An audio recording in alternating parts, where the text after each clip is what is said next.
રાજકોટમાં બહારનું ખાવાના શોખીન લોકો ચેતી જજો, કારણ કે સતત ચોથા દિવસે ફૂડ વિભાગની મહત્વપૂર્ણ કાર્યવાહી રાજકોટમાં અને મવડી વિસ્તારમાં બાલાજી ચાઇનીઝ પંજાબી રેસ્ટોરન્ટમાં દરોડાની કાર્યવાહી કરવામાં આવી। આ રેસ્ટોરન્ટમાંથી વાસી ગ્રેવી, સડેલા શાકભાજી મળી આવ્યા। નૂડલ્સને સુકાવવા માટે ખુલ્લા વાતાવરણમાં બહાર લારીમાં રખાયા હતા। મંચુરિયન તળવા માટે દાઝેલા તેલનો ઉપયોગ થતો હતો। ફૂડ લાયસન્સ વગર આ વેપારી રેસ્ટોરન્ટ ચલાવતો હતો। તો છેલ્લા 3 વર્ષથી લાયસન્સ વગર આ રેસ્ટોરન્ટ એ ચાલતી હતી। ગંભીર બેદરકારીને કારણે દુકાન સીલ કરવાની કામગીરી હવે કરવામાં આવશે।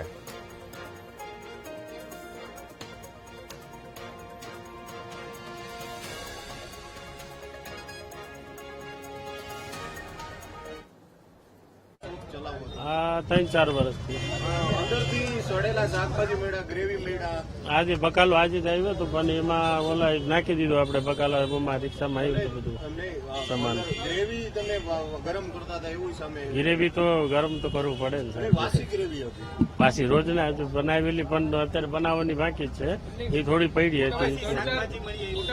શાકભાજી તો આજે આવ્યું હોય, પણ ઓલા બકાલા વાળા બધે એમાં નાખી દીધું હોય। 3-4 વર્ષથી તમે પેઢી હલાવો તો બધા ફૂડ લાયસન્સ છે? ફૂડ લાયસન્સ તો નથી બનાવ્યું, નથી। તો તમને ખબર નથી કે ફૂડ લાયસન્સ લેવું જોઈએ? હા, એ તો બરોબર। અને આવો ખોરાક છે એ તમારા પરિવારજનોને તમે ખવડાવો, બીજાને તો ઠીક છે તમે એને ખવડાવો? ના ના, એ સાફ સુફા થઈને જ બધું ઓલો થાય પછી બને, પહેલા સાફ તો સુફા। સુખાવા રાખ્યા હતા, નૂડલ તો બાફીને સુકાવ નગર ચોટી જાય પણ બધી। એવી રીતના શું થાય? આવું બધું ગાજેલું તેલ છે, તેલ તો હમણાં ઓલો ખોલીને નાખ્યો હોય મોટા ભાઈ આવું તેલ। આવું food તમે ખાવ છો અહીંયા? અમે મોટા ભાઈ તમે ખાવ છો તમે અહીંયા? લ્યો. આપણે તો ખાઈ છે તો કઈ મારે થાય છે, બે- કંઈક નથી થતું કઈ?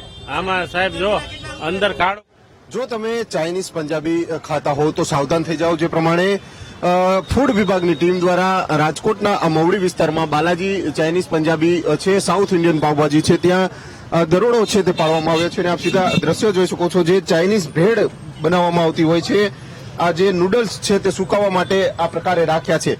સૌથી મોટો સવાલ એ ઉભો થઈ રહ્યો છે કે આ પ્રકારે આ નૂડલ્સ છે તે સુકાવવા રાખ્યા છે। આ લોકો છે તેમના પેટમાં આ જે વસ્તુ છે તે જતી હોય છે અને કયા પ્રકારે નુકસાની કરતી હોય છે તે સૌથી મોટો સવાલ છે। બીજી તરફના જે દ્રશ્યો હું બતાડવાનો પ્રયત્ન કરીશ, જે વસ્તુઓ રાખવામાં આવી છે તે આ પ્રકારની વસ્તુઓ રાખવામાં આવી છે, સાથે સાથે ચટણી સહિતના જે આ મસાલા છે તે આ પ્રકારે બોટલમાં રાખવામાં આવે છે, એટલે કે કોઈ પણ પ્રકારની સ્વચ્છતા નથી જોવા મળી રહી।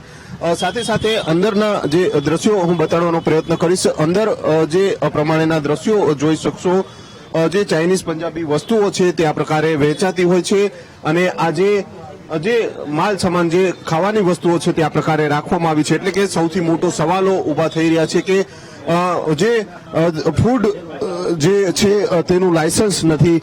આ પ્રકારે આ નૂડલ્સ બાદ આ જે પ્રકારના જોઈ શકો છો, જે મંચુરિયન છે તે પણ કયા પ્રકારના જોવા મળી રહ્યા છે। સાથે સાથે જે ચટણી ઉપયોગમાં લેવામાં આવતી હોય છે તે આ પ્રકારની ચટણી છે તે જોવા મળી રહી છે, એટલે કે અનહાઇજેનિક કન્ડિશન જોવા મળી રહી છે। આપ સીધા દ્રશ્ય જોઈ શકો છો, જે ચાઇનીઝ પંજાબીની વસ્તુઓ છે તે આ પ્રકારની જોવા મળી રહી છે। ચોક્કસથી સવાલો ઉભા કરતા આ દ્રશ્યો છે। શાકભાજી પણ સડેલું છે તે ઉપયોગમાં લેવામાં આવતું હોય તે પ્રકારના દ્રશ્યો છે તે જોવા મળી રહ્યા છે, કારણ કે જે ચાઇનીઝ પંજાબી જે વસ્તુઓ છે, આ શાકભાજી સડેલા શાકભાજી જોવા મળી રહ્યા છે। આપ સીધા દ્રશ્યો જોઈ શકો છો, આ મવડી રોડ ઉપર આ જે દુકાન આવેલી છે ને ત્યાંના આ દ્રશ્યો છે। આ પ્રકારે સડેલા શાકભાજીનો ઉપયોગ છે તે આ વસ્તુઓ બનાવવામાં થતો હોય તે પ્રકારના દ્રશ્યો જોવા મળી રહ્યા છે। અનેક સવાલો ઉભા થઈ રહ્યા છે। આપણી સાથે સાહેબ છે। સાહેબ શું કહેશો?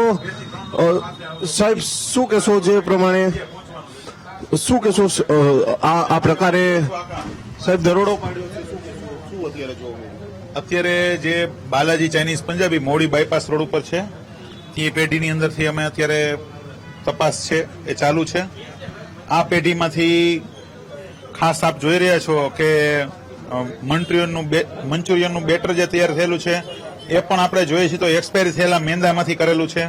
વાસી ગ્રેવી છે એને એ લોકો ગરમ કરતા હતા અમે આવ્યા ત્યારે, તેમાં દાજ્યું તેલ છે અને અનેક પ્રીપેડ ફૂડનો જથ્થો છે। એ ઉપરાંત સડેલી ડુંગળી, શાકભાજી છે સડેલા કાપેલા છે અને કાપેલી દૂધી અને કોબીજનો ઈયળવાળા જે શાકભાજી છે વાસીનો ઉપયોગ થયેલો સ્પષ્ટપણે અમને જોવા મળે છે।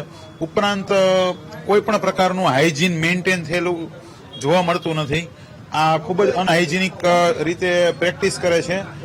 નથી સ્ટોરેજમાં કે નથી એના ઉત્પાદનમાં કે એમના જે કામદારો છે એ પણ એટલા ગંદા અને અનહાઇજેનિક જોવા મળે છે. આવી જન આરોગ્ય માટે ખાસ કરીને નુકસાનકારક આવી પેઢીને અમે સીલ કરવા જઈ રહ્યા છીએ સાહેબના આદેશ. આજ સીલ કરી નાખશો કારણ કે આટલું બધું આ પ્રમાણમાં ગંદકી જોવા મળી રહી છે, સાથે સાથે સડેલા શાકભાજી છે, તો આજે તો બરોબર છે.